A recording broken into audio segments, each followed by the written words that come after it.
जब जब भारत भूमि पर विदेशी आक्रांताओं ने आंख उठाकर देखा, तब तब इस माटी ने ऐसे वीरों को जन्म दिया जिन्होंने अपनी छाती को ढाल बना दिया। आज हम बात कर रहे हैं भारत के उस रक्षक राजपूत राजवंश की, जिसे इतिहास प्रतिहार या परिहार राजपूत के नाम से जानता है। परिहार शब्द का अर्थ ही होता है प्रतिहार, यानी द्वारपाल या रक्षक। यह क्षत्रिय वंश भगवान श्रीराम के अनुज, मर्यादा और सेवा के साक्षात प्रतीक लक्ष्मण जी का वंशज है। जैसे लक्ष्मण जी ने प्रभु राम के लिए रक्षक की भूमिका निभाई, वैसे ही इस सूर्यवंशी राजपूत वंश ने सदियों तक भारत माता के मुख्य द्वार पर खड़े होकर देश की रक्षा की और अपना लहू बहाया। इस गौरवगाथा की शुरुआत राजस्थान के ऐतिहासिक मंडोर यानी जोधपुर से होती है। 8वीं शताब्दी में महाप्रतापी राजा नागभट्ट प्रथम ने इस क्षत्रिय राजवंश की नींव रखी।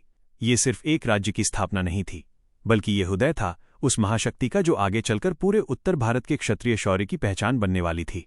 ये वो दौर था जब सिंध के रास्ते अरब आक्रमणकारी भारत की संस्कृति और मंदिरों को तहस नहस करने के लिए आगे बढ़ रहे थे। वे एक बेकाबू तूफान की तरह आए थे, लेकिन परिहार राजपूतों की तलवारों के सामने आकर वे तिनके की तरह बिखर गए। राजा नागभट्ट प्रथम ने इन आक्रांताओं को ऐसी करारी शिकस्त दी कि वे अगले कई दशकों तक भारत की सीमा की तरफ आंख उठाने की हिम्मत भी नहीं कर सके। इसके बाद शुरू हुआ इतिहास का सबसे प्रसिद्ध त्रिपक्षीय संघर्ष।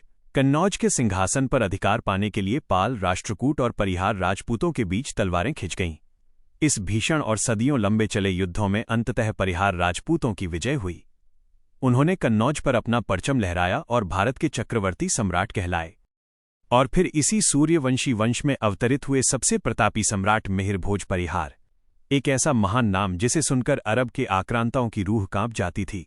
उस दौर के अरब इतिहासकारों ने अपनी किताबों में साफ लिखा था कि अगर पूरी दुनिया में उनका कोई सबसे बड़ा और शक्तिशाली दुश्मन है तो वो सम्राट मिहिर भोज है, क्योंकि मिहिर भोज की अनुशासित राजपूत घुड़सवार सेना के आगे कोई भी टिक नहीं पाता था।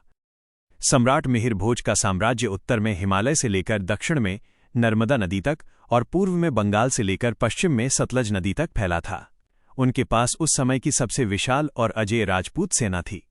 उन्होंने 300 वर्षों तक भारत की सीमाओं पर ऐसा पहरा दिया कि कोई विदेशी ताकत देश के अंदर कदम नहीं रख पाई। परिहारों का ये शासनकाल भारत का वास्तविक स्वर्ण काल था। वक्त बदला, साम्राज्य बदले, लेकिन परिहार राजपूतों का राजपूती शौर्य और खून नहीं बदला। 11वीं शताब्दी के बाद परिहारों की विभिन्न शाखाएं देश के अलग अलग हिस्सों में फैलीं। इसी में से एक बेहद वीर और पराक्रमी शाखा पहुंची मध्य प्रदेश के पावन विंध्य क्षेत्र यानी रीवा और सतना के अंचल में। रीवा राज्य और नागौद के इतिहास में परिहार क्षत्रियों का योगदान स्वर्णिम अक्षरों में लिखा गया है। यहाँ परिहार राजपूतों का एक अत्यंत प्रतिष्ठित और सम्मानित वर्ग निवास करता है, जिन्हें बरगाही या बड़गाही परिहार कहा जाता है। ये वो विशुद्ध क्षत्रिय राजपूत वीर थे जो न केवल युद्ध कला में सर्वश्रेष्ठ थे, बल्कि रीवा राजघराने के प्रशासन, सैन्य व्यवस्था और सामंतशाही के सबसे मजबूत और वफादार स्तंभ थे। रीवा राज्य की रक्षा के लिए बरगाही परिहारों ने हमेशा अपनी तलवारें आगे रखीं। इनकी बहादुरी, वफादारी और युद्धों में दिखाए गए पराक्रम की कस्में आज भी विंध्य के इतिहास में आदर के साथ गाई जाती हैं। लेकिन विंध्य की इस पावन माटी की एक और अद्भुत विशेषता रही है। यहाँ सिर्फ युद्ध के मैदान में तलवारें ही नहीं कड़की, बल्कि वक्त आने पर राजसी ठाट का त्याग करके अध्यात्म का शंखनाद भी किया गया। रीवा और बुंडेली संस्कृति में एक गौरवशाली मोड़ तब आया जब कई परिहार राजवंशों और क्षत्रिय परिवारों ने अस्त्र शस्त्र धारण करने के साथ साथ वैष्णव यानी बैरागी परंपरा को भी गले लगा लिया। क्षत्रिय धर्म का पूरी निष्ठा से पालन करते करते जब इन राजपूत वीरों की आत्मा ने प्रभु भक्ति की पुकार सुनी, तो उन्होंने बैरागी या वैष्णव मार्ग को अपनाया। यहाँ क्षत्रिय के लिए बैरागी होना किसी कमजोरी का प्रतीक नहीं था, बल्कि ये तो एक राजपूत का सर्वोच्च राजसी त्याग था। इतिहास में कृष्णदास बैरागी जैसी महान क्षत्रिय विभूतियों का नाम आता है, जिन्हें समाज और रीवा राज दरबार में बैरागी की उपाधि और सर्वोच्च सम्मान दिया गया था। इन परिहार बैरागी राजपूत संतों ने बड़े बड़े भव्य मंदिरों का निर्माण और देखरेख की, समाज को संस्कारित किया और सनातन धर्म की रक्षा के लिए भक्ति का मार्ग प्रशस्त किया। यानी जिन हाथों ने देश की रक्षा के लिए दुश्मनों के खून से तलवारें रंगी थीं, वही हाथ धर्म की रक्षा के लिए प्रभु के चरणों में चंदन लगाने लगे। जब हम बरगाही परिहारों के इतिहास की बात करते हैं, तो विंध्य और रीवा के इतिहास में पंच सिंह बरगाही परिहार का नाम सबसे प्रमुख और आदर के साथ लिया जाता है।